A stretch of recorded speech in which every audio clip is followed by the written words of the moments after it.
One moment, please. I'm just finding the right video here.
All right. Hi, everyone. I'm Kimberly Delane. I'll be taking a group of students to Tokyo and Kyoto, Japan in wind term of 2022. The program, which is called Concept Art in Japan, is based on a 3-credit course called DES 321, Digital Imagery Studio. It will help you develop a foundation of digital painting skills while exploring some modern and traditional Japanese architecture that will inform your designs. Specifically, you will spend 9 days in Japan, splitting that time between bustling Tokyo and historical Kyoto. The sites you'll visit will run the gamut from the landmark Tokyo Sky Tree and cutting-edge Team Lab Borderless Digital Art Museum to UNESCO World Heritage temples like Kinkakuji, known as the Golden Pavilion, and Ryoanji, famous for its Zen garden. You'll take a high-speed train and walk traditional streets. You'll stay in a youth hostel in central Tokyo, and then overnight at a traditional Japanese inn called a ryokan with tatami mat rooms in Kyoto. And of course, you'll get a chance to experience the pop culture and design that Japan is known for, since you'll visit the Pokemon Center, Nintendo Tokyo, and the Kyoto International Manga Museum. So if you're interested in this program, please reach out to me at DelaneK@UW-Stout.edu or the Study Abroad office at studyabroad@UW-Stout.edu, and check out the program's description on the website. There you can see the cost estimate and deadline for applying.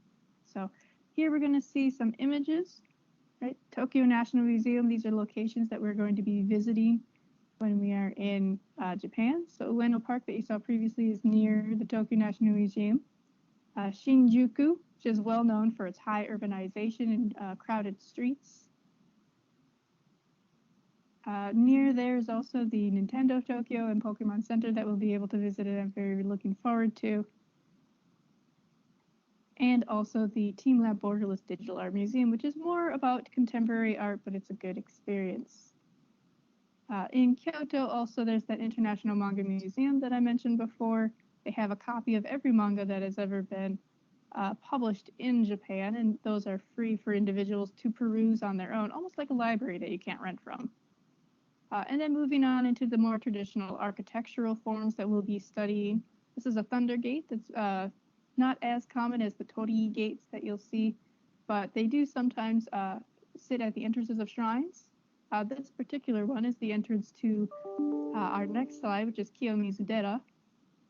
There's also a small shrine that's near there. So Kiyomizu-dera is technically a temple, it's Buddhist, but there is also a Shinto shrine that's right near there. It's pretty neat. We'll also get to visit Gion, a famous location for a lot of movies that have been shot in historical eras. And here is the Golden Pavilion that was mentioned before, Kinkakuji, which is also a very cool place. And it's also very close to Ryoanji with its famous Zen rock garden. And its other kind of gardens that are in the nearby area. So that's a fun place that I love to go to. And again, if you want to learn more, right, you can visit the website uwstout.edu/studyabroad or apply at uwstout.studioabroad.com. And again, if you have any questions, My email is delaink, DELAINK, @uw-stout.edu. And again, you can also reach out to the Study Abroad office if you have any questions about financing or other study abroad things in general. Thank you.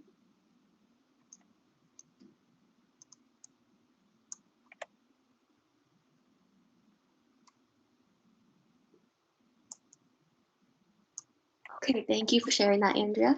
And with that little blurb of the program itself, we do have Professor Delane here to talk with us and share a little bit about her own experience as well. If there are a couple of things that she would like to add that weren't specifically in the video itself. Hey folks. So nice to see you all here today. If you do have any questions, again, feel free to type them up in the chat. I'm able to respond to those at any time. And I do apologize if there's any feline-induced interruption. My cat is currently also on my lap. But anyway, so to talk a little bit about the trip, I did get to kind of give a fairly decent overview, I think, in the video. But I do have a couple places that maybe I want to also add that were not specifically talked about, but are at least on the agenda as far as I'm concerned. So I did mention in Tokyo, going to Skytree, going to the Nintendo, going to Shinjuku. We will also have a chance to stop by a more residential district in Tokyo as well, because I think it is quite important to not just see the business centers and the skyscrapers, but also to see, you know, how people kind of live in that area as well. So it's not just going to be the business centric. We will see a little bit of residential. And then when we're in Kyoto, the more traditional side of things, of course, it's everywhere. And there are places that unfortunately we can't see, but Kyoto is so densely populated with interesting locations that you could spend a month there and not see everything, as far as I'm concerned. So we will see as many as I think are most popular and most commonly seen.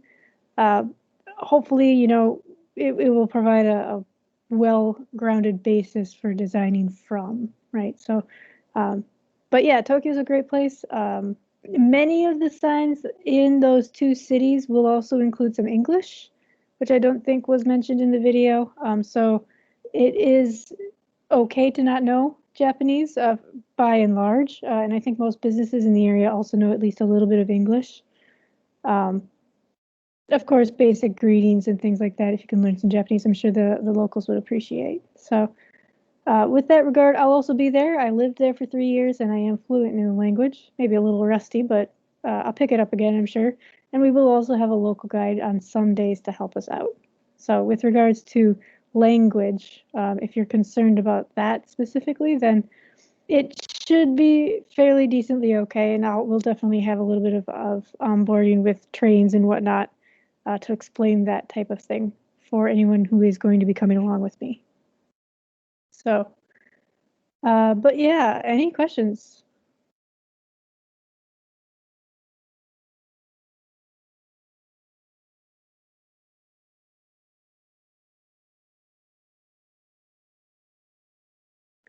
Anna asks, will this version of digital imagery class be focused on environment concepts rather than the character ones? Yes.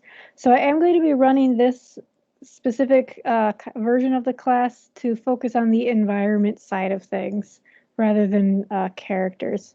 When you travel abroad, one of the main things you're going to be looking at is, in fact, the location, the places. It's not very easy to find examples of historical costume when you're studying abroad, unless you're going specifically to, you know, a museum might have those types of things, or to some sort of traditional plays, but we don't unfortunately have any time for those.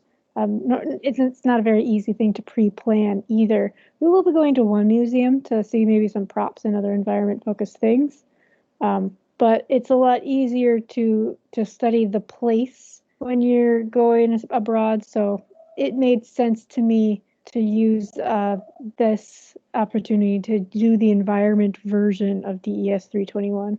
For those who aren't aware, DES 321, which is the class that we'll be running, it is repeatable. You can take it twice because the content does change, it does switch between fall and spring semester, where fall semester is typically environment and vehicle focused, and spring semester is character and creature focused. So for those who aren't aware, this is the environment version, which you would normally take in the fall if you're not doing it as the study abroad version. So good question, Anna. Thank you.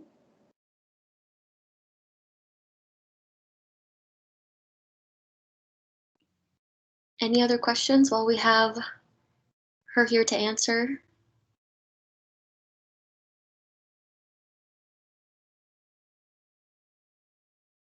Okay, well, I will stop the recording here.